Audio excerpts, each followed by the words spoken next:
Hello and welcome to Interaction Design Modeling and Materials Module 2 Tutorial 6. Today we're going to be looking at advanced laser cut maps.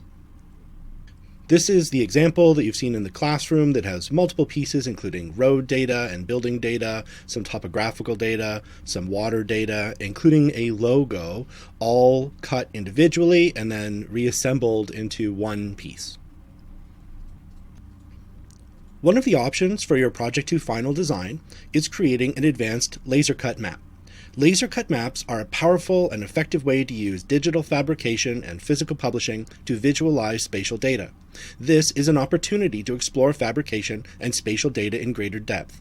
The laser cut map final project option has three main objectives to be explored: selecting a suitable location, vector editing, and isolating, working with, and laser cutting layers of spatial data. Together, these objectives create one final design. It is their combined power to communicate an idea that you are designing as you explore spatial data. Let's look at selecting a location. Laser cut maps are as much about contrast as they are about vector editing. The contrast between different layers and the contrast between land and water, roads and buildings, this is the language used to describe a place from a top-down view. Selecting a location has significance. It might be a hometown or a place that is special to you. It might be a historical location or just visualizes as a beautiful design because of its detail and contrast. The contrasting negative space between layers is the language of laser cutting designs. Let's talk about vector editing. Good vector editing is an important design skill. Vectors are used in both 2D and 3D design, and we've been looking at them a lot this term already. Transforming flat, rasterized bitmap type images or text into vector path outlines allows for intricate designs to be scalable or modified in amazing ways. Learning how to correctly edit and control vectors is a main objective. Next, let's talk about isolating and working with spatial data. Being able to conceptualize layers of information allows you to create more intricate designs. A laser cut map requires each layer or spatial data to be isolated and exported as individual images. Laser cut layers are cut separately and reassembled as a 3D design. How you isolate the spatial data and visualize it using layers is the second main objective. Mapbox has many different types of data available, isolated just by separating layers in different maps. We will create several complex map examples. It is possible to add an icon, logo, or city name into your final vector art using Illustrator as well. This is an outstanding project for enhancing your vector editing and digital physical fabrication skills. Let's go through the workflow of developing a laser cut map from start to finish at an advanced level. Laser cutting is a type of digital and physical fabrication. So our workflow is, one, we use Mapbox and we isolate our different layers that we want: roads, waterways, topography. We export those as different layers of PNG artwork. We then go into Illustrator and we can then design and we can connect our vector paths and do some cool stuff with our artwork as we then export it as an SVG as vectors. We bring those into Inkscape, which is a free program and works really great to diagnose problems and fix vectors that Adobe Illustrator can't, but we can do some things with Illustrator that are worth still using it for. That gets exported then as an SVG from Inkscape to the laser cutting lab, which then you would have your appointment and your laser cutting would be done, and we would finish with whatever physical material, whether it's paper or cardboard or foam or wood, and then you'd be going through the process of reassembly and finishing, which could include painting and gluing your layers back together. So for advanced laser cutting, we're going to consider the necessary steps required to create these types of working files so we can isolate and separate the different artwork in Mapbox, export them properly so that we can edit them using these different tools, cutting them in the laser cutter, and then reassembling all these individual layers. Now, laser cutting machines can use Adobe Illustrator files, but because Illustrator will not recognize the problems with the paths that could fail in fabrication, you don't just want to export your AI file to the Fab Lab the way that it describes in the website. And that's something that's changing. It could be that there's been a problem with Adobe Illustrator, but the Adobe Illustrator file itself will not see the problems. And if you just export your AI file, you're only halfway there. You really have to bring your files into Inkscape. And we're going to be looking at Inkscape today so you can see exactly how all that works, so that when you get to that stage in the process, you are comfortable in exporting your Inkscape file. A laser cutter is a manufacturing tool. It has a flat ventilated table with a fan pulling air down and away because there's going to be smoke. A laser is mounted to an arm that moves on an XY axis following vectors and a stroke or a fill path.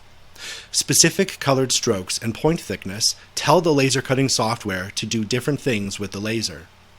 The laser is capable of cutting through a material, just etching the surface with no depth, or engraving it with depth but not cutting through. Lasers can be used for a variety of materials. Let's look at a laser cutter working. Here you can see the ventilated bed. You can see the material that's placed on the bed. Now you can see the actual cutting tool with the laser mounted, and you can see the arm that's set on it to be able to move it over the path, following the path on an XY plane. Similar to a printer, but here it's actually cutting right through the material. You can see the smoke at the side as it's being drawn out. You can also see the beautiful level of detail it's capable of creating.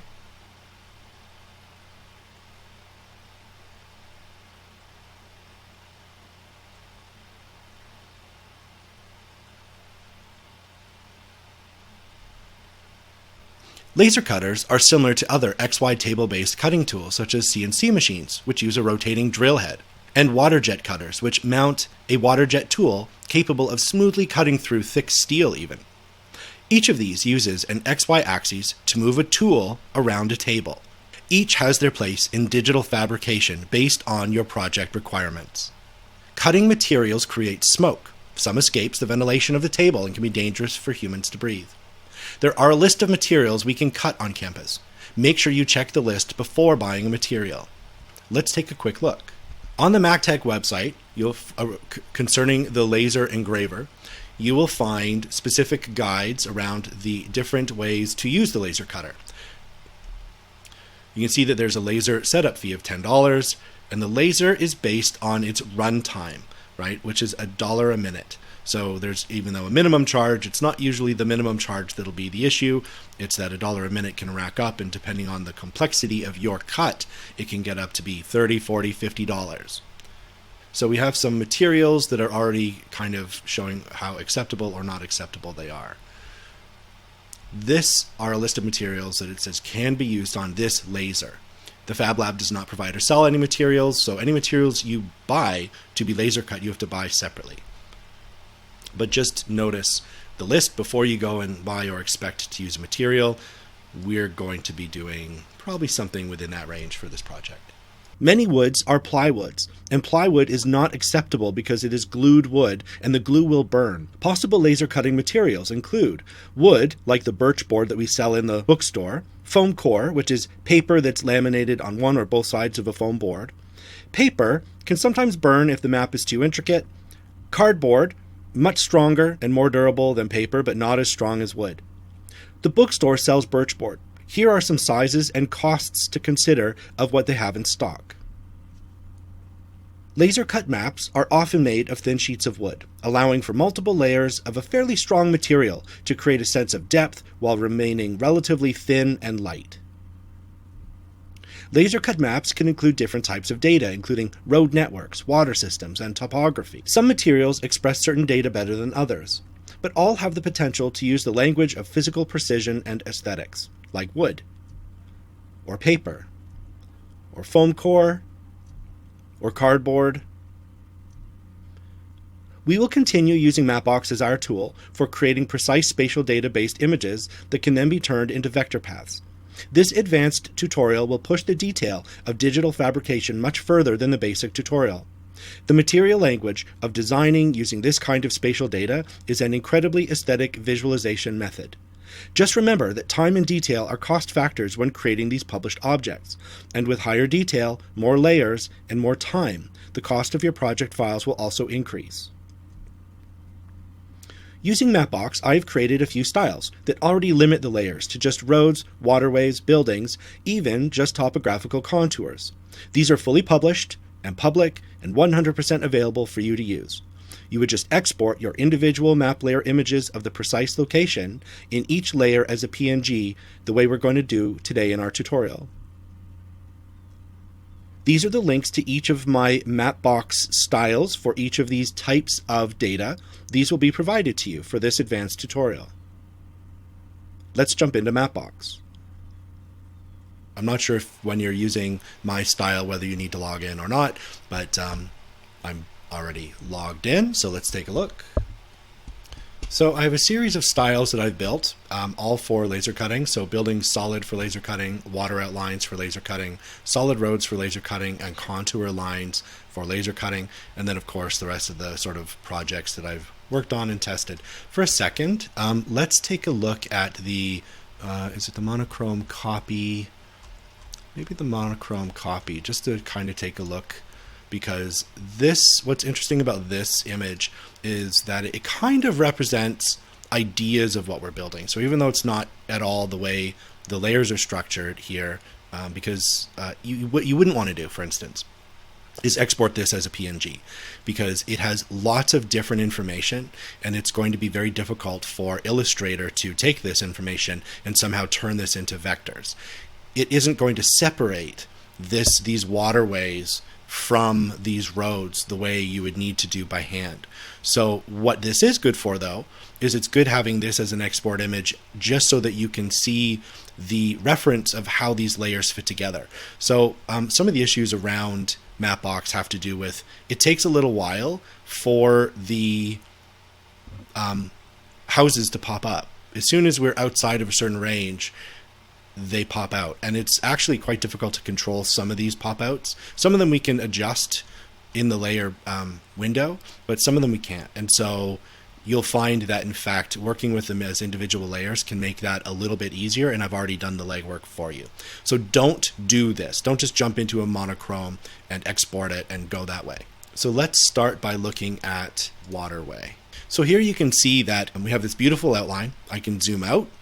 And as we zoom out, certain details might pop out, but they actually hold longer than they otherwise would because I've adjusted the maximum of what we can see. So you can actually see, remember, like where the moose and wolves are somewhere in this area, but we can easily see all of this outline. And this is really important because what Illustrator is going to do is it's going to trace whatever you have here. So if you just have an outline, it's going to create vectors, a vector path on either side of this outline. We want one path. We want one path that goes all the way around. So in fact, having the waterways black allows us to create one outline around all of it and then change the fill layer. Features like these white lines that are here, these are actually, this is a small port, so boats come in here and they dock within these. So these are docks, and in fact, you could get rid of them. And they're one of the few features that I kind of left in for people, but if you go to the sort of land and water built, and you block those out, you can see that they disappear. The issue around that is you can see it also took out the entire pier section for me. So I've actually left that in. You can go in and find them individually. So I think, there we go. So I can like get rid of those if I choose to, and then I have a much sort of cleaner look, and I still have the overall waterway, including the pier, okay? So if I wanted to now, let's say I decided, well, this is the scale, this is the size, I like the position. When we go to share, we're actually just going to print it. So we're going to go to the print panel. We can stay in inches, that's fine. And you can see that it's going to give a width. And this is important. You're going to decide on the width of your artwork. Now, looking back, knowing that the size of the wood comes in 16-inch lengths or widths, in fact, this would have been better. I believe it was 16 by 10. So this would actually be better if it was 8 inches by 10 inches would be a really good one at 300 DPI. Otherwise, I'm going to have to scale it down in Illustrator, which is still fine. And here's where you get to see exactly what it is. So it's in a portrait mode. And this portrait mode, because of the way that I've set up the width and the height, means that this is going to be the kind of size and direction of my map. So if I wanted my map to be in landscape, I would need to here change the width and height the way that I want it. You can see that there's resolution of 2400 pixels by 3000 pixels, and it should say, here it is, format, and we want to do this in PNG. PNG is the best format for us to use in Illustrator. We go to print this. You could preview, but you don't have to. And you can see that you'll get a pop-up that'll tell you how many exports you have. Now, in one of the previous tutorials, I mentioned that with the unpaid, with the free plans, there are certain amounts of limits and non-limits based on clicking or external clicks on your digital product. Here's another area where specifically you have a certain amount of, you start off with 100 exports that you can make. So I'm down to 85 just because of doing these tutorials and testing things out, and that's fine. And you can export again and it'll do it again. So you only export them once you have the image the way you want it. And you can see here, as I've pulled up the image, that it's a perfect PNG. And this would be what I would be importing into Illustrator. So let's go back to my styles and we'll just take a look at all of them for a second. So buildings, you can see, and you can see that I've actually, even though I've changed the style, I've left the pier in. And the reason I've left the pier in is because I can match the pier up when I go and look at these as layers in Illustrator. So having some kind of a structure that's recognizable from one layer to the other can be really handy. So I'm just gonna, nope, yeah, there it is. So I need to be at a certain level before it'll start to show. So let's see what that looks like when I go to print it. So again, I'm going to do 8 by 10, and here you can see the scale is a lot bigger than you're looking at on the screen. So this is great because this shows me exactly what I am looking at on the other one, and I could go and print this out. I'm not going to this time. I'm not going to use up another of my exports when I already have this completed, but this would be exactly what you do. You'd go and you'd print this one off. So let's close print. Let's go back to styles. We then have the solid roads. So the roads, and you can see that I've left exactly the same layer. So each time, all I've done here is I've actually gone in and I've adjusted what's visible and what's not visible, right? So I've made a lot of things visible or not visible, and you don't need to go ahead and do that then. It's already set. And if I went and wanted to print this, I would toggle print. I'm going to go back to 8 by 10. I could then look at this and there we go. Now you can see I've got exactly the same thing I'm looking for. I could print it, go back to my styles, and the last one would be contour lines. So contour lines is a little trickier. Contour lines would be as the topography is changing, and I've actually created a 5-point stroke on this in particular because I found that as the stroke got too thin, it was actually very difficult for Illustrator to see the stroke. So if you need to experiment further with that, like if yours is not working very well, one of the things you can do in components, I actually added a component. These 3 components are at the bottom. It says layers, but I've added these as components. And I chose not to use the water or the structure. I ended up using the ones that are already built in. But you can add these in on Mapbox. In components, you can actually add a component and you can go in and look for specific things that you need. For what we're doing today, this really doesn't help us because that's why I built these styles so that you don't have to. But just to give you an idea of where you go to do that, because you will find that in fact I have added these as components. And so at the bottom, they're extra layers. So these structure, water, and contour are extra layers. So in contour, you can see that I've got a 5-point or 5-pixel width, and you can actually go in here and you can adjust this and you could make it a 10-pixel width if you wanted to, and you can see that it immediately fattens up those lines. You could try it with a 2, you know, and what I found in my experimentation with Illustrator is that it was losing the lines when they got below a certain size, but at the same time, you don't want them to be really very big. You want them to be small enough that you can just kind of pick that up. So next what we're going to do is we're going to look at what those PNGs would look like in Illustrator. Now that we've finished with Mapbox and we've exported our PNG images, it's time to consider how we can import them into Illustrator and use them. For best practice, we should start with the file that's available from the FabLab website using this provided link. This file allows us to start off using the correct RGB color palette. All of our colors need to be in RGB, not in CMYK. Illustrator can convert our PNG images from Mapbox into SVG vector paths using the Outline tool. Each map image PNG will need to be on a completely separate layer and cut separately. Layers, as we work with them in Illustrator, will need to be scaled and adjusted. So we're going to want to use layers and have their visibility fixed so that we can align them properly. Paths can be edited by joining paths using the pen tool or the Pathfinder toolset. Each layer needs to be the exact RGB color and stroke point width depending on whether you are cutting or etching. Let's open Illustrator and look at how we can work with these PNG image layers and prepare them for laser cutting. So start your Adobe Creative Cloud and you're going to go to Illustrator and click Open.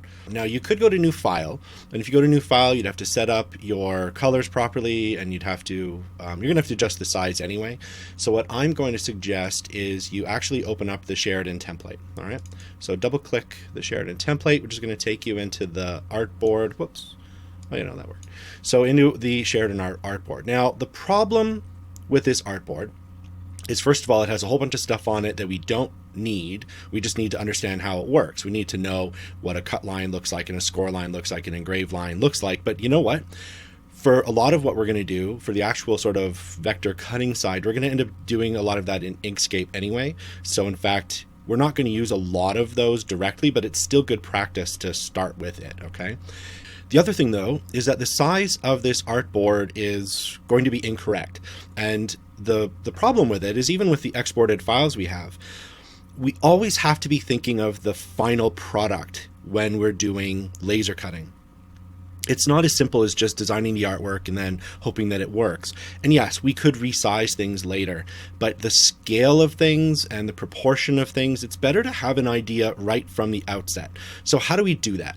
So the first thing I'm going to suggest is you actually either go down to the Sheridan bookstore, look at the different materials, look at the foam cores, look at the different cardboards. I'm going to suggest you don't necessarily do paper for this, but you could.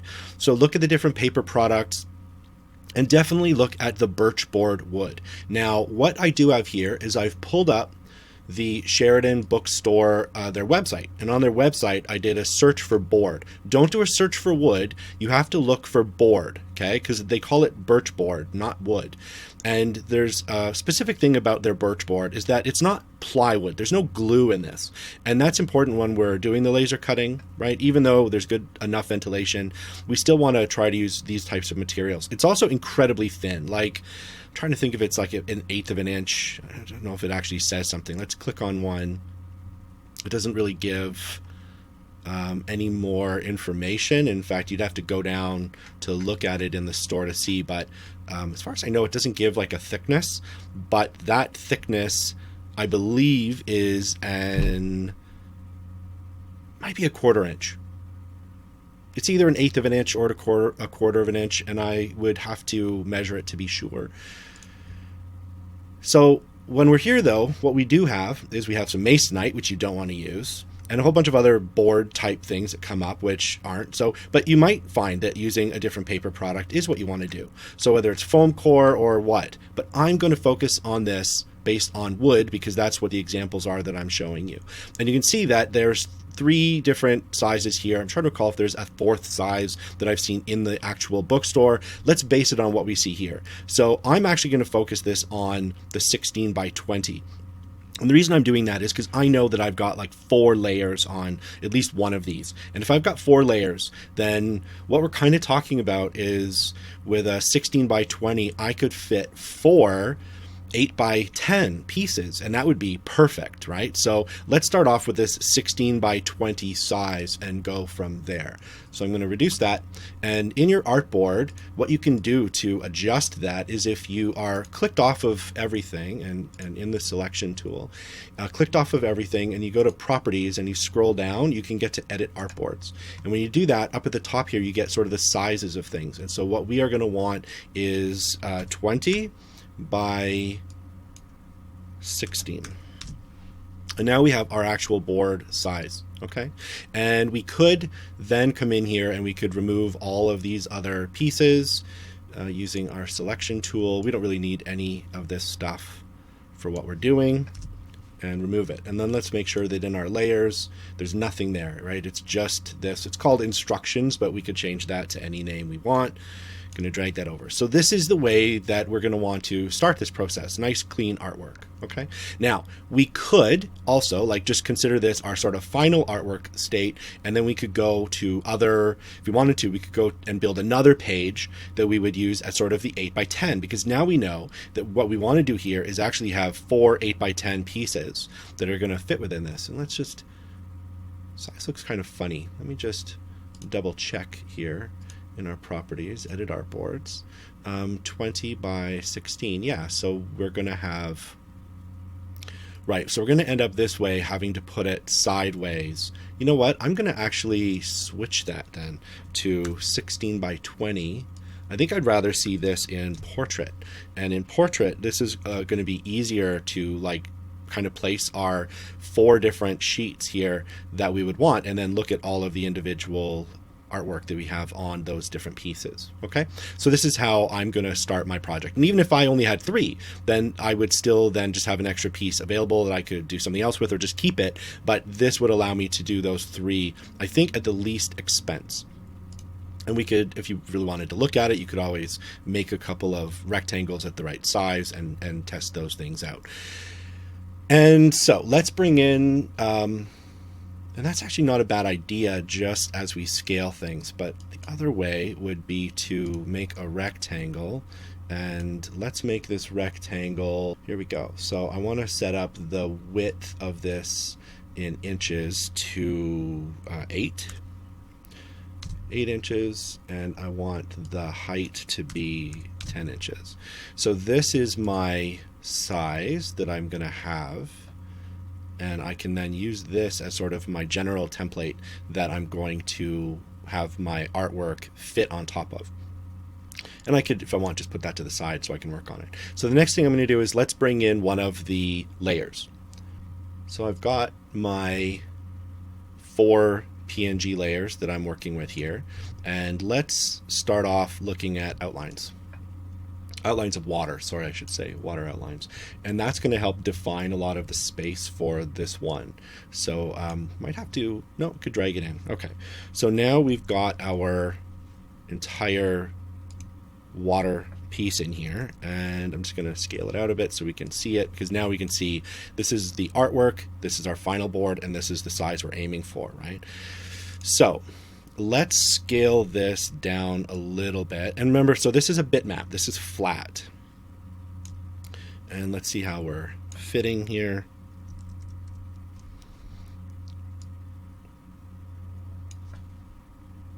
And I'm holding shift so I keep my aspect ratio, right? We don't want to lose that sort of aspect ratio there. Now, because I probably could have exported it as 8x10 just to sort of have that even cleaner, but at this stage I would have to decide, okay, what am I interested in sort of losing when it comes to the sides of things a little bit, right? And that's not too bad. All right.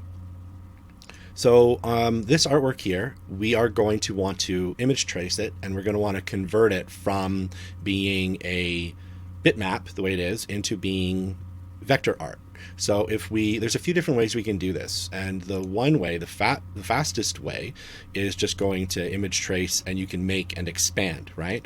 And the only issue with that is sometimes you want to control it a little more. Let's see what happens if we just do make and expand, and it seems to have gotten that right, like right off the bat.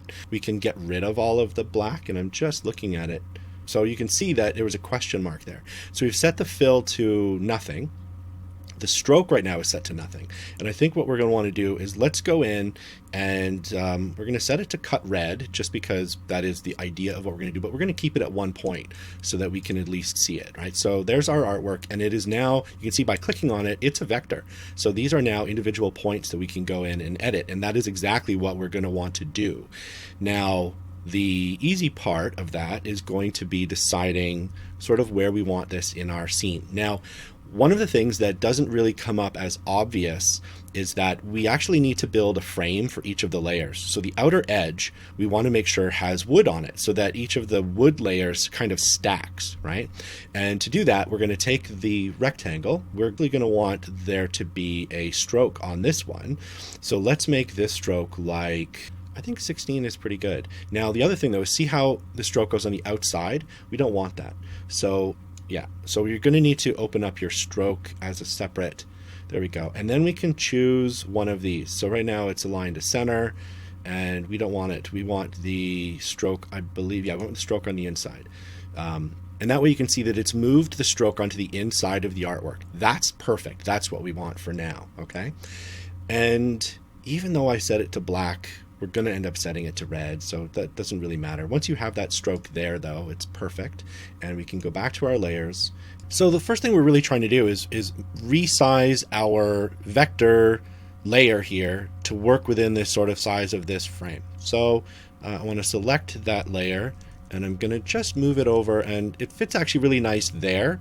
And I would just need to decide, do I want to have, you know, more of the water at the bottom or more of the land at the top? And I think I want more of the land at the top. So I'm going to do this kind of thing. And now we go into our direct selection tool. It allows us to then go in. I just want to get a little closer here so I can start deleting specific anchor points. Now, what we want this to do is we're going to want these like layers of land to attach to this outer stroke when it comes down to it. So even this stroke itself, we're going to want to convert this so that it's a vector path on both sides. And to do that, I'm going to rasterize it. Okay, so now it's a flat object that way with a big stroke on it. And then I'm going to go back to my image trace, and let's pull up the actual image trace window. There we go. All right, so with that selected, I think we could just go straight to expand with it. There we go. Okay, perfect. Close that. And by expanding it, you can see now we've got sort of that inner one as well, and that's sort of what we wanted. So same kind of thing though, where we are stuck in that place where we're going to have to, in our fill, get rid of the fill. All right, so now you can see that we've actually got multiple vectors that we're working with, and they're all on this one layer. And we could probably, let's name this layer, this is the coast. Actually, we call it coastline, and that way we have the sort of overall lower layer of the land masses the way they are. Okay, and yeah, that's nice. Now, one thing about that group though is in its properties, I didn't give it a stroke. So now I'm going to go in there and I'm going to give it that red stroke, and it can just stick with the 1 point. That's fine. So once we've image traced it and expanded it, you can see we can select the individual, the outside and the inside. What we're going to do is select one of our sort of main areas. We know we want this to be wood, and we know we want it to attach to this wood. And you need to kind of think about that, like think a bit backwards of what you want to have each layer look like. So here, I'm going to hit merge. And when I do, it might not look like much is there. But let's go in and let's erase a layer and see, and erase another layer, and there we go. So we're starting to see, so that is what the wood would look like. This is going to be one big piece. These are going to be cut out, right, for now. And we know that this is going to be cut out. And so you start to kind of get a sense of what that looks like. So let's close up on this though. So we know that we want that to be cut. We know we're going to want that to be cut. So next we're going to want, well, let's do a direct select, actually, not a group select. So we want this one and this one. Allow us, yeah, so we can just, and I'm using the arrow key and I'm just moving those up. So those vectors are moving up, perfect. And then we're going to want to merge these. Nope. All right, so let's try, wait a second. It was already there. So see how we get these multiple layers? It was actually already there, and I just had to make sure that I got rid of the one that I didn't need. So this is exactly the piece of finished artwork we want as our sort of our bottom layer. And I would say that it's not our very bottom layer. Our very bottom layer is just going to be a blank piece of wood. We could put some kind of like a water line on it, and you'll notice that one of the finished ones that we have has some wavy lines. This would be layer 2 as we go. And that's a great finished piece. We're actually going to group that for now. We should be able to, in our direct select, or in our just a regular selection tool, we should be able to just move this around as a layer. That's great. And let's put that just in our Okay, so that's our water layer that's cut. Right, so let's go back to our other layer. We have our other rectangle, which we're going to want. And let's bring in on this layer. We will drag this in. All right, and here again, we're going to want to drag it down or shift and, Now, a little difference of this though is we're going to start off, in order to get it sized right, we're going to need to be able to kind of see through it that way so we can see the one underneath it. So let's go to the opacity in our properties and let's kind of drag that down so we can see the one underneath. And what we're aiming for here is we're going to want to get this lined up. See how, let me see if I can zoom in on that.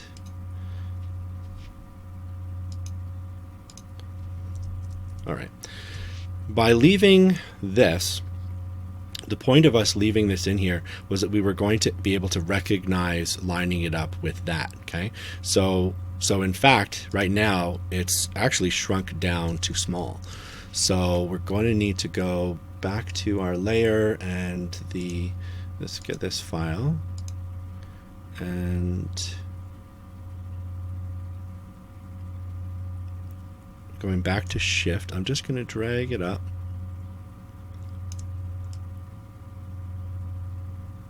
And remember that these are roads, so it is possible that we've got slightly different information in the position, right? And so we can see that that's getting a little closer, right? And that, but see, here we are, we've got this road that's going right in the water. So we want to make sure that we're scaling it in such a way that those are going to work. So let's continue to scale it a little bit more. And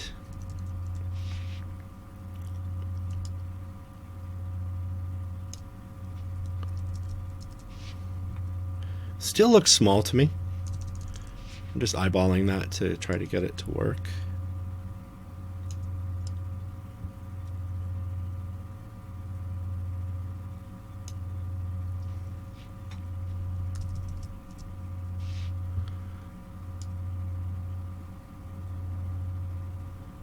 So just comparing, I'm using this as my main comparison, just seeing the width difference of that. Now we could also go to the object. Do we have transform? Scale, and we're at 100. We could do 110. Let's see how that is. That actually looks pretty great. And I know like the road does kind of tuck right down into some of those spots. So if we look around here, we would see that in fact, the roads get close to a couple areas, but they don't, go in the water or anything. So that looks pretty good, and I think that's what I'm going to want to go with. So once we have that part set out, and you can see that, I had recorded like way too much information there for what I needed, right? But that's okay. So let's remove that one for a second, and now with this file, we're again going to want to go to, and maybe I'll show you how to use the full image trace tool. So when you pull up the image trace tool, so we're going to set our opacity back up to full, because we're going to need to be able to use this as a bitmap image. Black and white logo, tracing result, black and white. We could set the threshold high because, oh, interesting.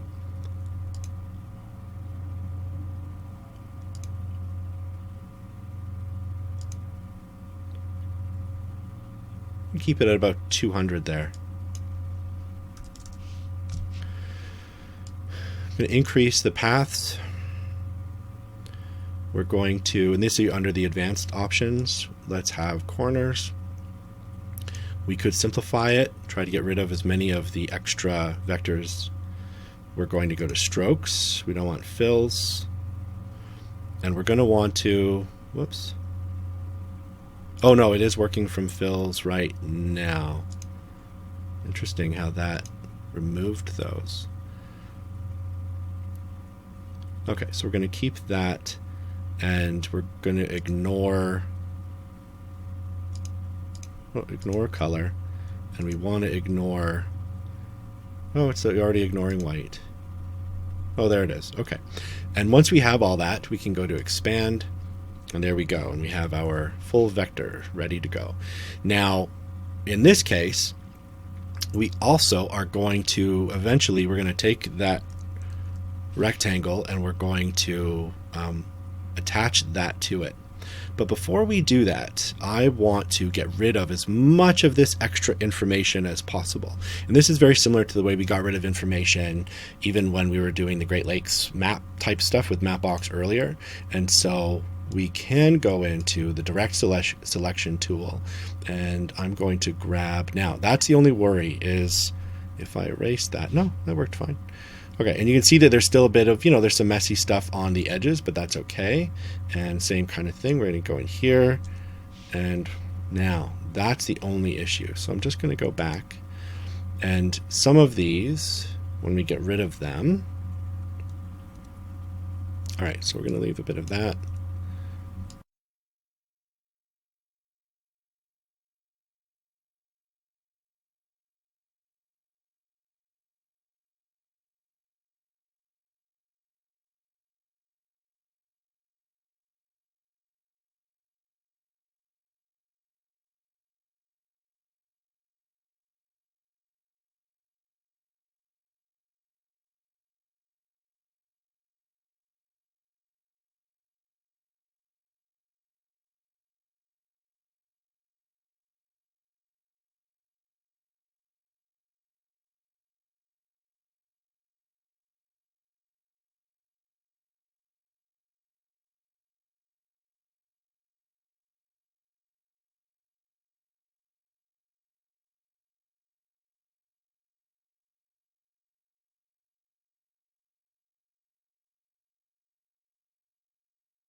So I've just brought in the waterway again, so we can just get a sense of where the roads are going to connect. You can see that a lot of this stuff that's here is kind of like off the edge anyway still, so I don't really need to be too concerned about a lot of this.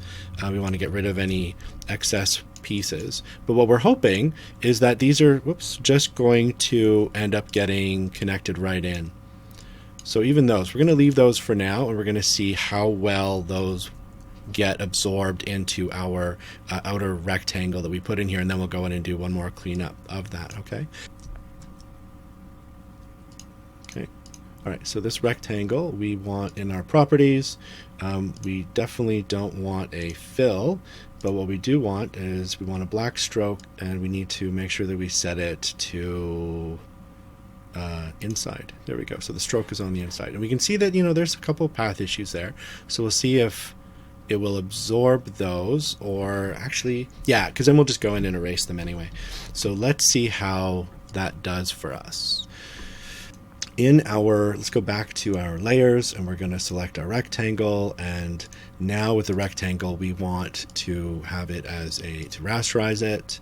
We want transparent, okay, and then we're going to image trace that. So we can image trace it, expand. There we go. Now we have it as a specifically some vector art, and merge. Ooh, merge worked actually really nice this time. So I'm going to just come in on it. Oh, look at that. That worked great with that group, with our properties. Right, so we need to select the fill to no fill. There we go. Now we've got our lines.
Okay, so now that that layer is done, now there's obviously going to be a couple issues with some of the buildings that are going to pop up in here, but let's do that layer next. So as I was just recreating the layer for the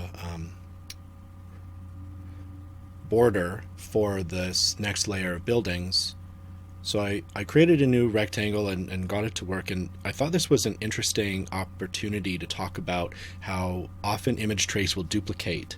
And you can see that that's precisely what it's done, that even though this is, clean artwork, that it has in fact created multiple layers. And we've seen that throughout. If you've been watching the way that the video has been unfolding, you've seen several times. And as I duplicate or delete those, you can see that there's, and you can tell because when you go and move it, that happens, right? Where there's multiple layers there. Not there, so we can see that that one's okay. So now let's select this again, and now it looks okay. So we just have to kind of go around, and there it is, and look for the other one, and delete it, and then now we can move it. Okay, great. So I'm just going to look all around it, because you can actually even see it often. And there we have a few more issues going on. Now that's not a problem though, but we are going to get rid of that. Okay, and again we'll check the bottom of this. No problem. But here we can see a problem. Problem solved.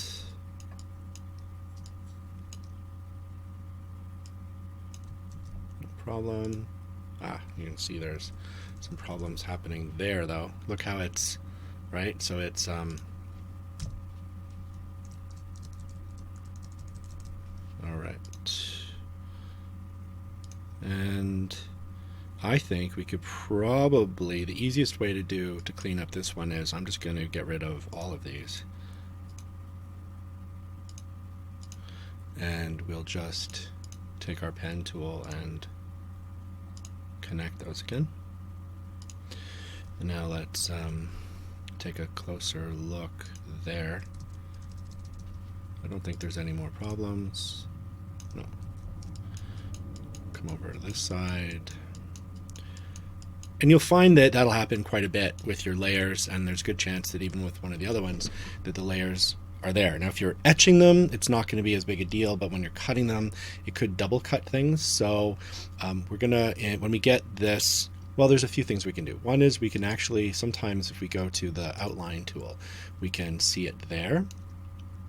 And just to check for a second, let's see if we can, so in the outline tool, doesn't look too bad there right now, but let's just, yeah, there, oh, no, nothing. Good. So that one's okay. Here, and if we go to group selection, we move it. So I don't see any there.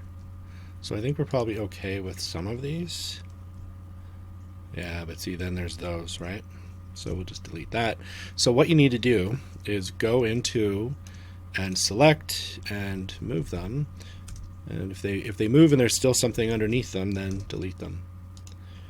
And this is also where Illustrator falls short of what the image outline tool can do, because it certainly seems like it's going to solve a problem, but then it creates a second problem. So you just go around and select any of the individual shapes, and you can kind of sometimes tell that they'll be a slightly darker, so that one's okay. That one's okay. That one's okay. Some of these ones that are already sort of touching the edge, I'd already edited them. So we'll just go in order.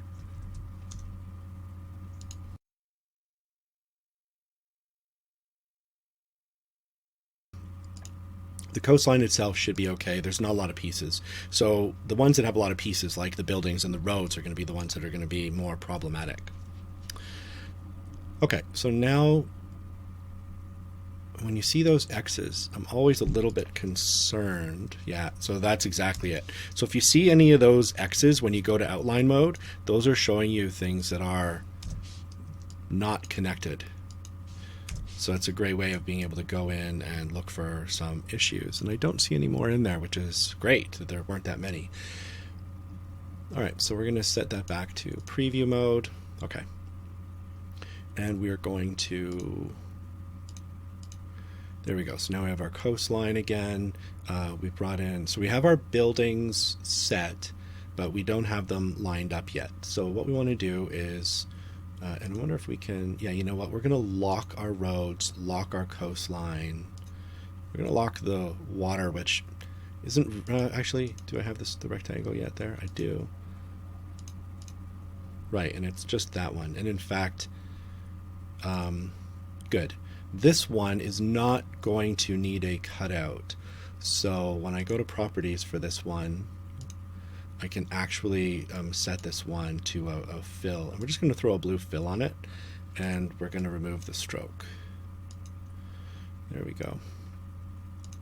And that is sort of the background one. So think of it like that's going to be a solid piece of wood that all the other pieces of wood are going to sit on top of, right?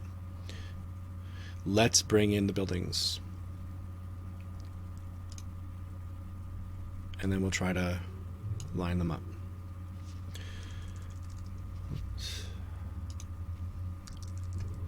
All right, so it's a big file, or large shaped or large size file. Let's resize it. And right, so we can see where this, again, we've left this in specifically so that we can line that up better. So we'll continue to hold shift, get that down till it seems like it's closer in scale.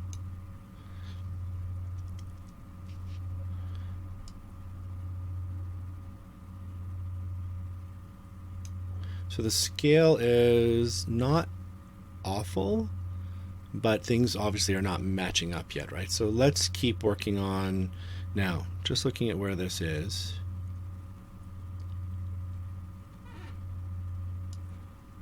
It's funny because it almost looks like it would fit like that. It's very close. It's very close. But it's just a little bit big still. So let's take it down a wee bit more.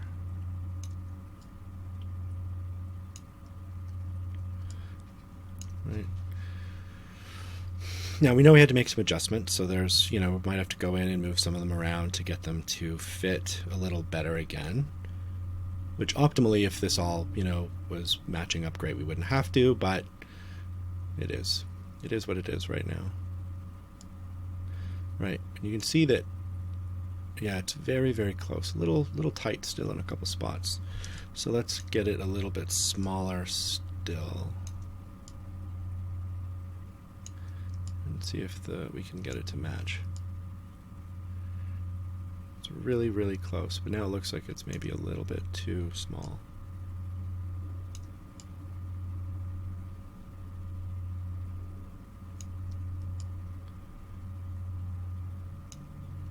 Right. Interesting how some of these, once you get this extra information, you can start to make a few other decisions that are there. Yeah, and I think that's what we're going to have to do. So it looks pretty close. I think I just want to scale it down a tiny bit more, just so it's a little easier to move things around. Okay.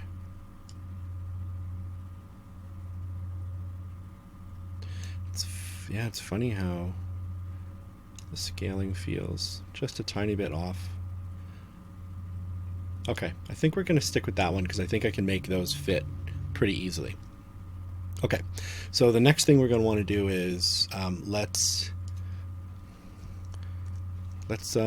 take this rasterized image and we're going to image trace it. And I think we're going to use the image trace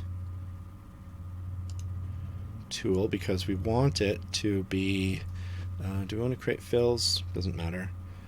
And the threshold corners, no. We're going to simplify, let's try to simplify this one. We're going to ignore color of white, and it's definitely a black and white logo. And I think that's all of it.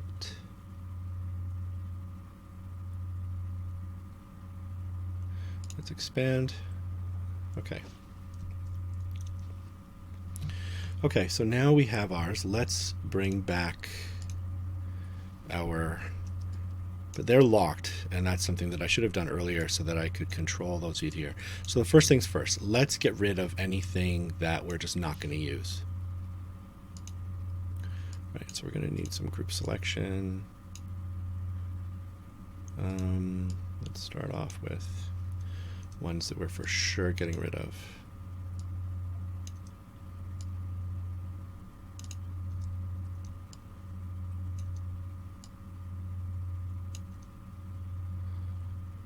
actually anything on the inside here. Even this one I think we're going to get rid of.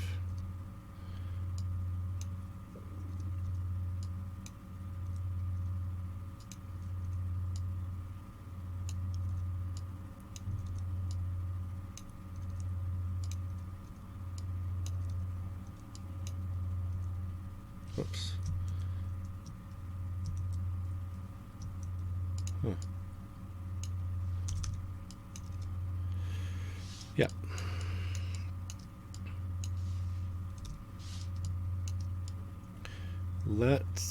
We're going to keep a couple of those ones and see if we can't add one or two of those back in. See if we can like move some of these in here and see what we can do. I think that might be kind of fun. Actually, you know what? I'm going to leave those till I know exactly how many of those that I think I can add back in. And we get rid of all those and all those. Actually, we'll keep.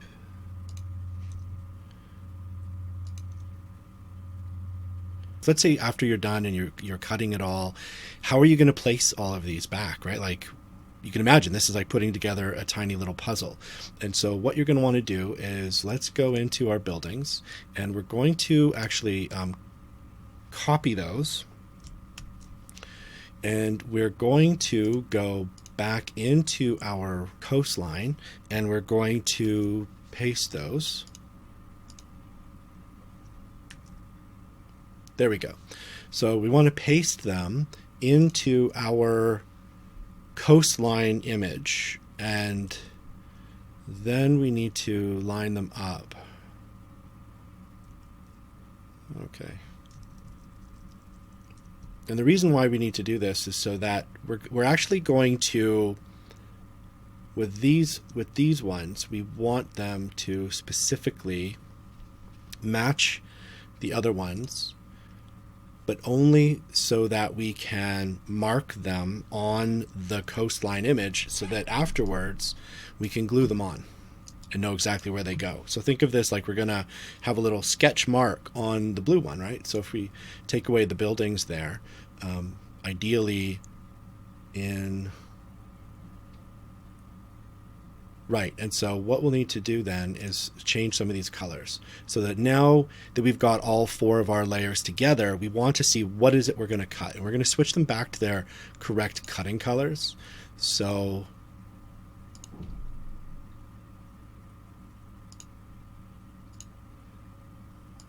yeah.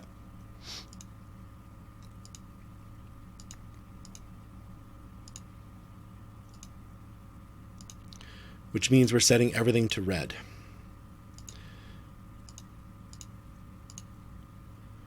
Okay, now these ones, so let's go to our direct selection. Right, so we want to select all of these. These ones we are going to want to set to blue because these we only want to leave a mark, and that way we'll know where to put those on the wood when it's cut.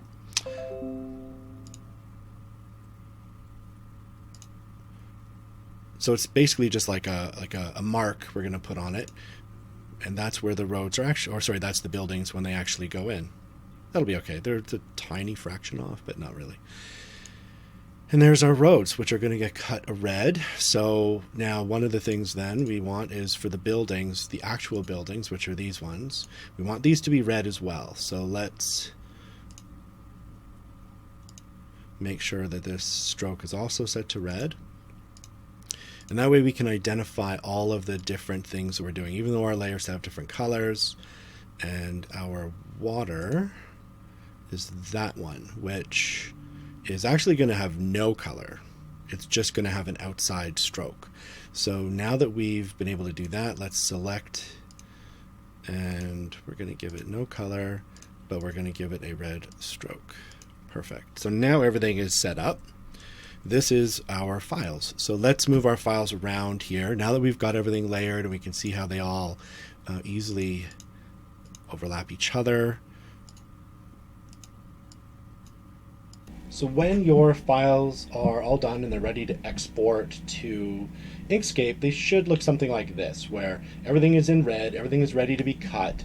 The only thing that's not cut is in blue, so that we can identify the difference between things that are supposed to be cut and things that are supposed to be marked. Okay, so remember, etch is solid black, mark is a blue outline, red is a cut line, and we're not going to worry about the stroke width here. We're going to do all that in Inkscape, and I've just been saving this over the Sheridan template, so I'm going to save this as laser cut map.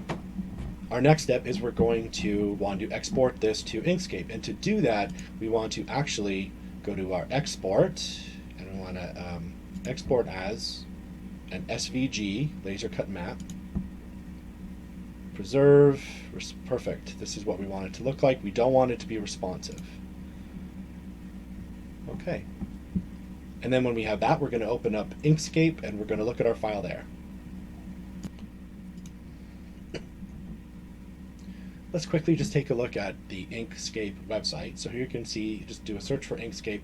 It's free. You can go to download, you go to the current stable version, and then when you scroll down, you'll be able to find, so I already have the Windows installer package. It installs free, and it's pretty easy to use. I would say it's not quite an Adobe level UI, but for our purposes, it will work perfectly to use it as a, not quite a debugger, but be able to, and similar to the way we use Cura, to be able to slice and confirm our vectors when they're going to 3D printing. This is going to allow us to kind of look at our vectors before we export them to the Fab Lab for laser cutting. So what we want to use Inkscape for is some diagnostics, right? We want to look for any problems, see if we can find any issues with any of the vectors that we have here. So you can use spacebar to drag your image around. If you want to zoom in and out, you have to use over here in the right bottom corner to zoom in and out. So you can, and you have to, when you use the space bar, sometimes, no, it's working okay there.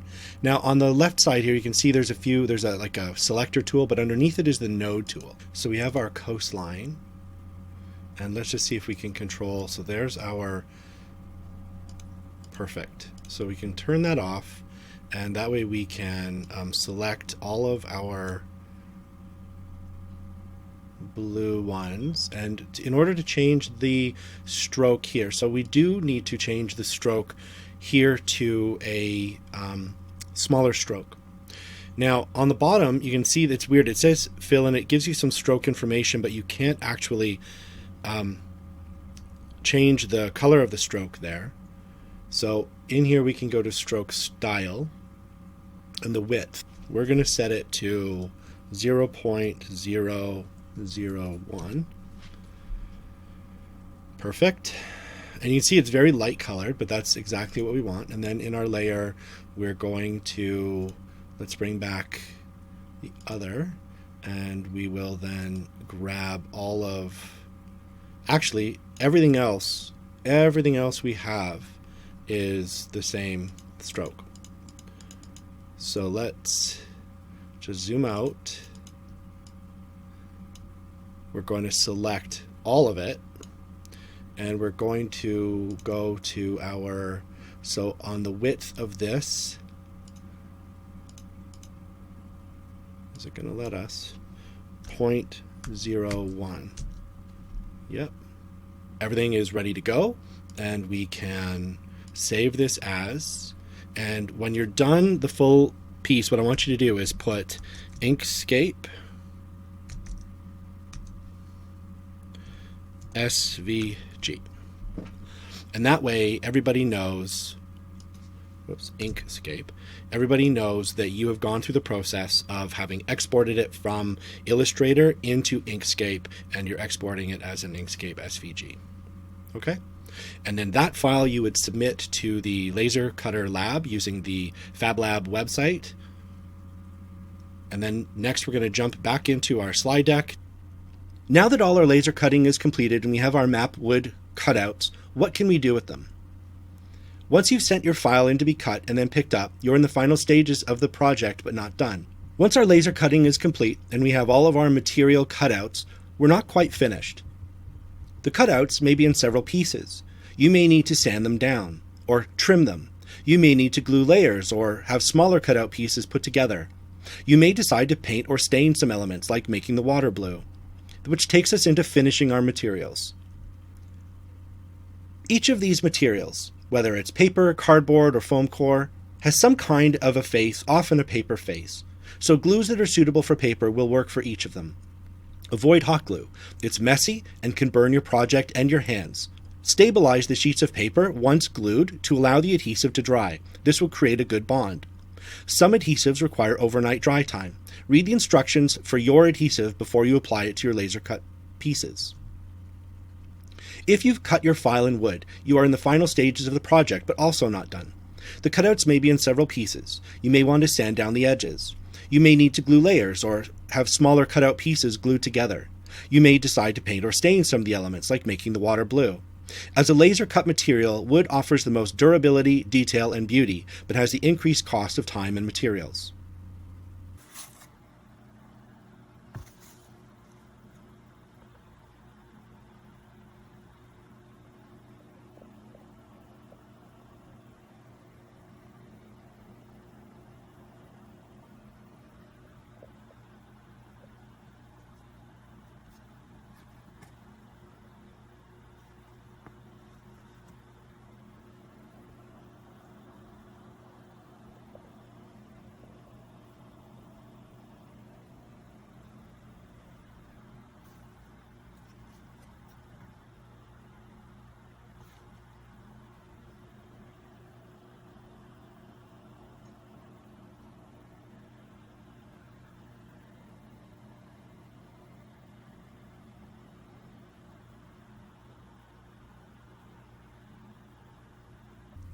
So what are our takeaways?